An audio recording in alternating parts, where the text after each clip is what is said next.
Hi there, I'm Mark Tops, and this is the foundational series of video interviews with industry experts providing you with the fundamentals you'll need for running a care business. What happens now? Does somebody shout action? And action! In today's episode, we'll be walking you through the steps to creating a strong 12-month business plan, not only outlining realistic goals for the time frame, but helping you meet them. I'll be joined by the wonderful Amrit, CEO at Walfinch, a successful home care entrepreneur who took his first franchise from nothing to £1 million turnover in 4 years. Amrit's message: if you fail to plan, then you plan to fail. Hello Amrit, thank you very much for joining us for this series. Thank you for inviting me. I'm very excited to be here today. So we're here today to talk about business planning. So for anybody watching that doesn't necessarily know what a business plan is, are you able to kind of give us an overview of a business plan and maybe what social care providers should include in that? Yeah, sure. You know, I've lamented over this for years, actually, because I've been in various other businesses, in retail, in property, restaurants, and so on. And then, finally, home care. And I was a franchisee, so one unit, and now franchisor.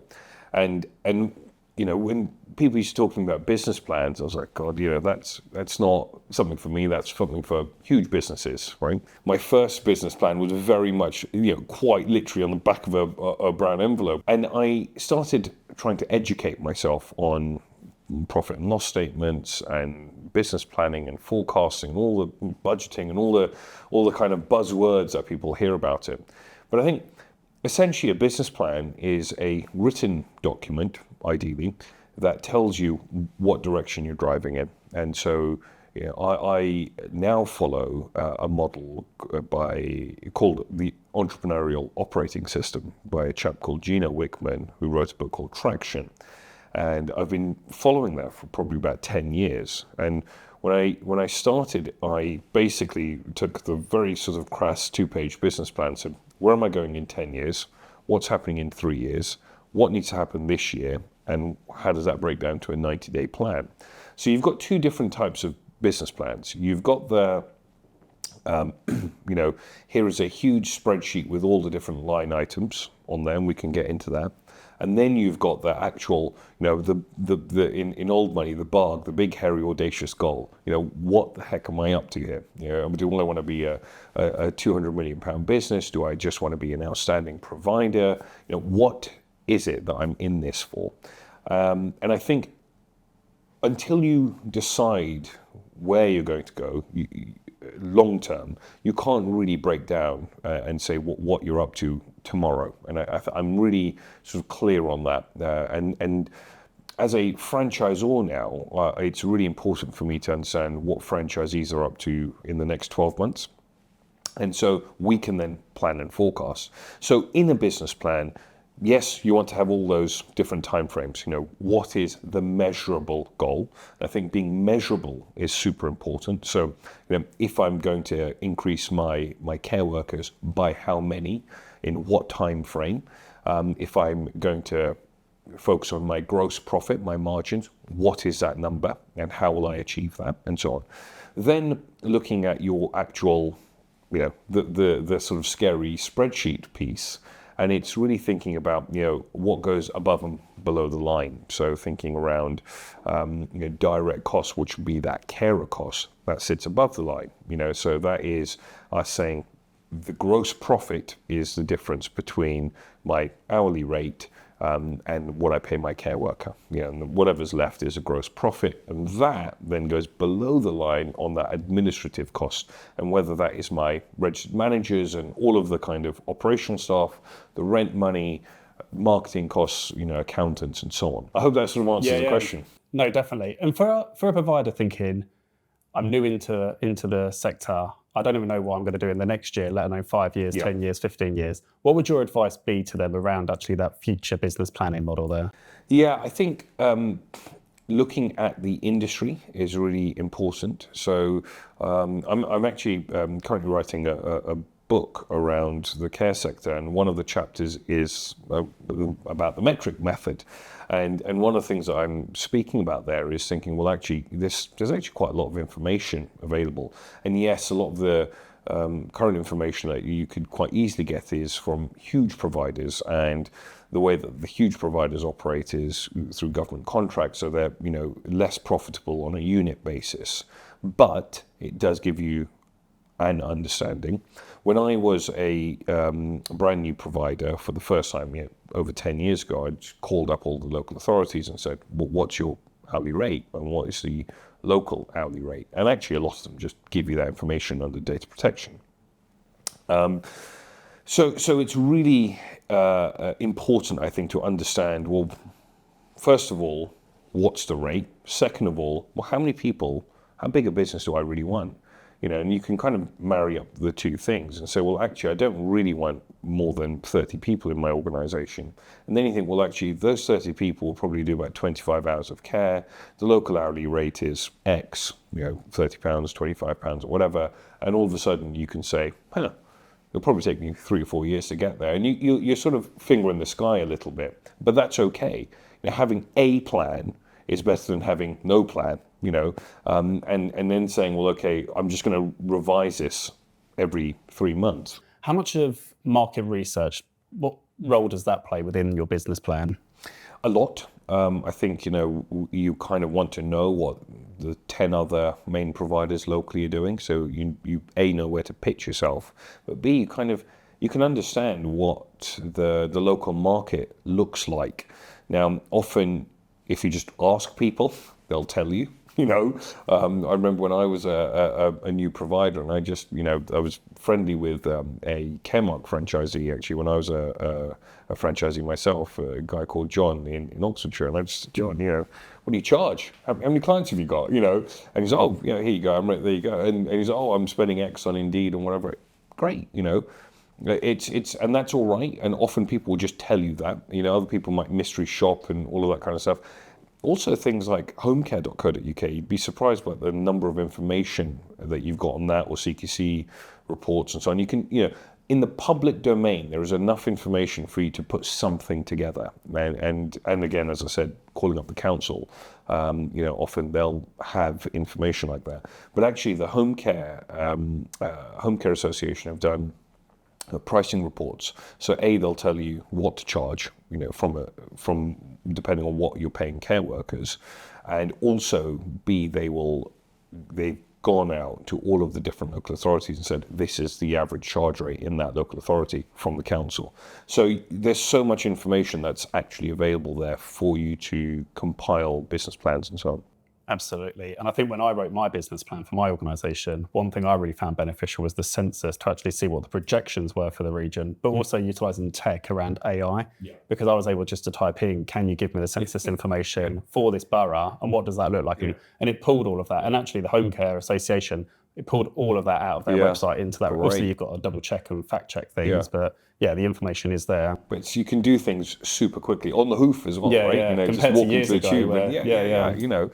So it's and I think that's it. It's just having that kind of stuff on your fingertips, but actually trying to get it. What tools are there in the sector that are readily available for either registered managers, but for small business owners, to track some of the key metrics within their business plan? Or what do you use yourself to check that actually things are going in the right direction? Yeah.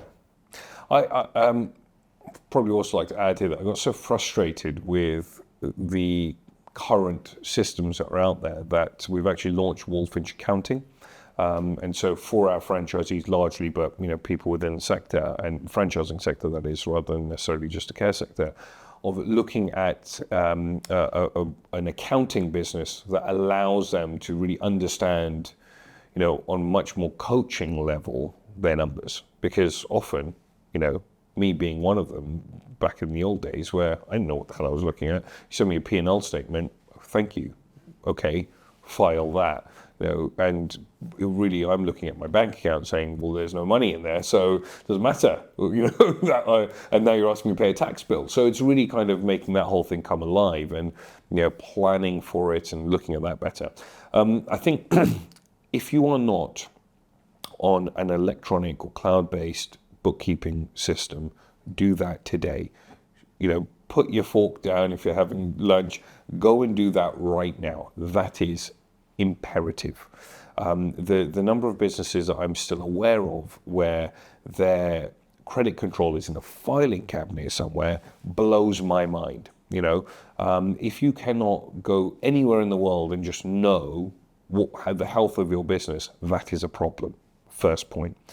The metrics that you want to look at within the sector, you want to start understanding what do the line items mean, right? So I've got my top line revenue. What does it mean if my mileage percentage is too high, for example? So you want to understand how those numbers connect to each other. So the first thing you'll look at is maybe saying, well, okay, my care workers need to be 50% of my top line revenue. And then maybe my mileage wants to be something about 10% of my care worker's salary. And then sort of breaking that further down and saying, well, okay, I'm going to have this percentage of my top line revenue into my advertising budget.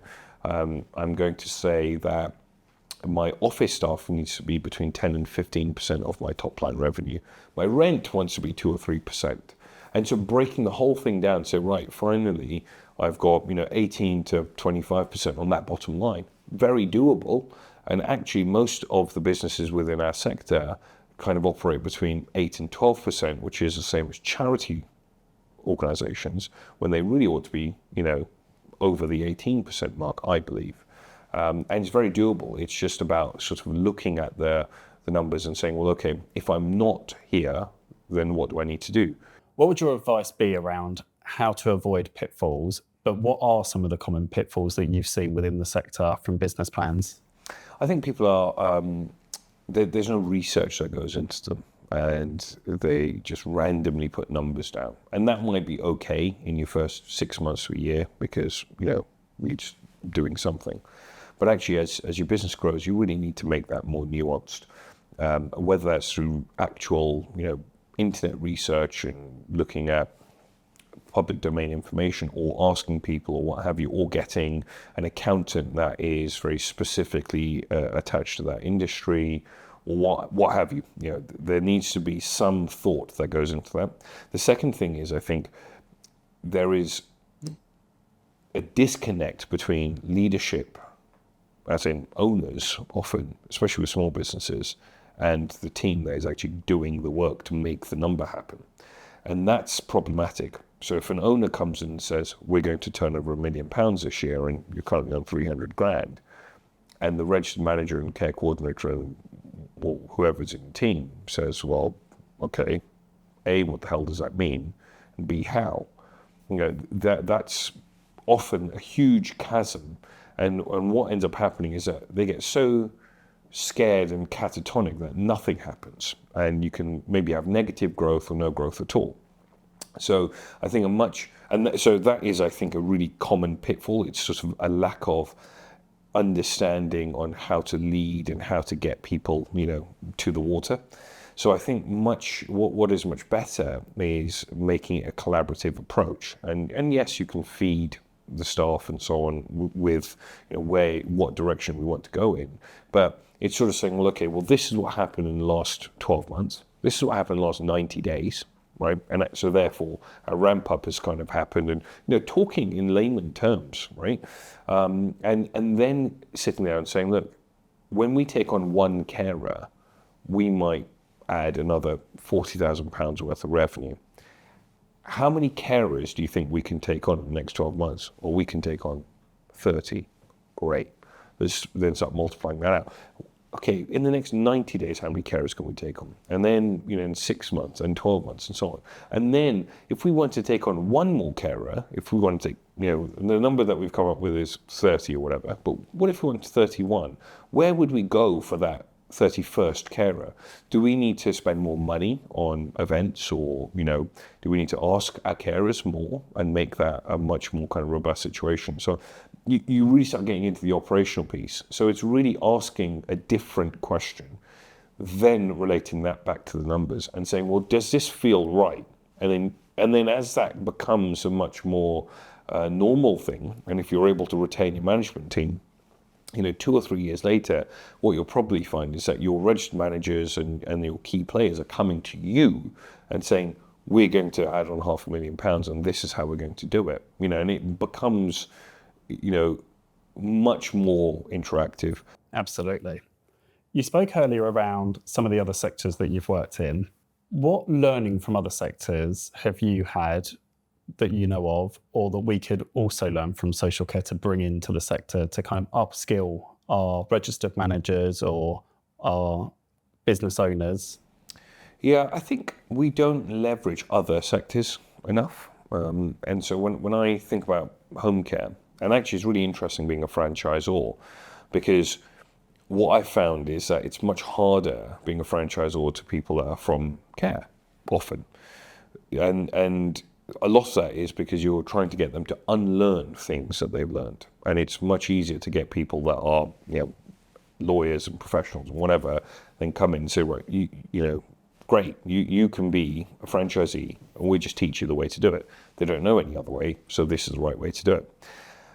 The other problem that I think we've got within the industry is around leadership skill. So the investment that is happening within leadership is not enough.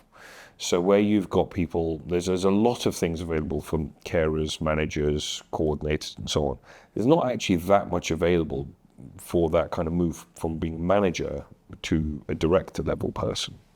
And so, and actually that then becomes much more generic. But we're not good as a sector to go and consume that learning. So whether that's, the Institute of Directors kind of courses or whatever it might be, I think we need to get better as an industry to cultivate better quality leaders and managers. How do you think as a sector we kind of break down some of those barriers so actually we remove that stigma of talking about actually social care is a business and we do need to make a profit, and actually the only way to make profit is to obviously pay X but charge Y? How do we break down some of those stigmas?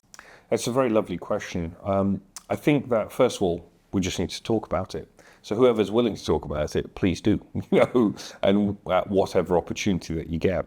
The second part is I think we need to have more self-respect and say no to poor quality work and by poor quality I mean poorly paid work actually by the local authorities and so on. I mean, there's some local authorities that are paying £14 an hour around the country. I mean, well, how's that?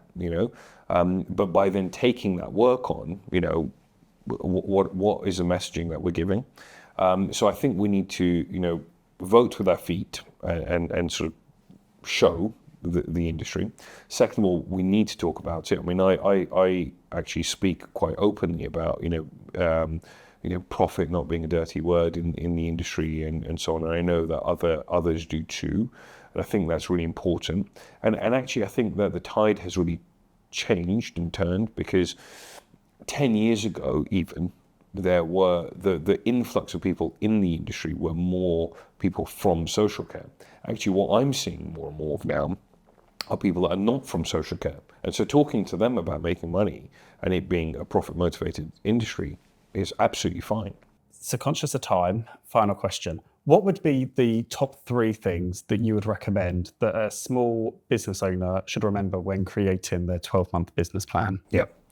I really recommend reading the book Traction, because it's got a very much broken down step-by-step process, everything from the values to how to come up with the goals and what the scorecard needs to be to kind of get to that number.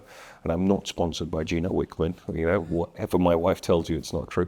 The second part would be, I think, engage your key players within that number. And actually rather have the number come from them rather than you. And I suppose the third part of it is have fun with it. It doesn't have to be super serious and a 500-line spreadsheet, which I do own, which is super fun. But it can be as simple as a one-pager saying, well, this is kind of what I'm spending on rent and utilities and office staff and so on, and this is what I expect to come in. Keep it simple. Have fun with it, and allow yourself to win. Because if you're then hitting some milestones in that, you'll pick up some traction on it yourself. You'll then make it more and more nuanced and complicated as time goes on. And this is for big or small businesses. If you haven't been doing it, then start doing it, but start small, keep it basic, build it up. Thank you very much. Some great tips there to end on. Thank you for joining us. It's been a pleasure. Thank you.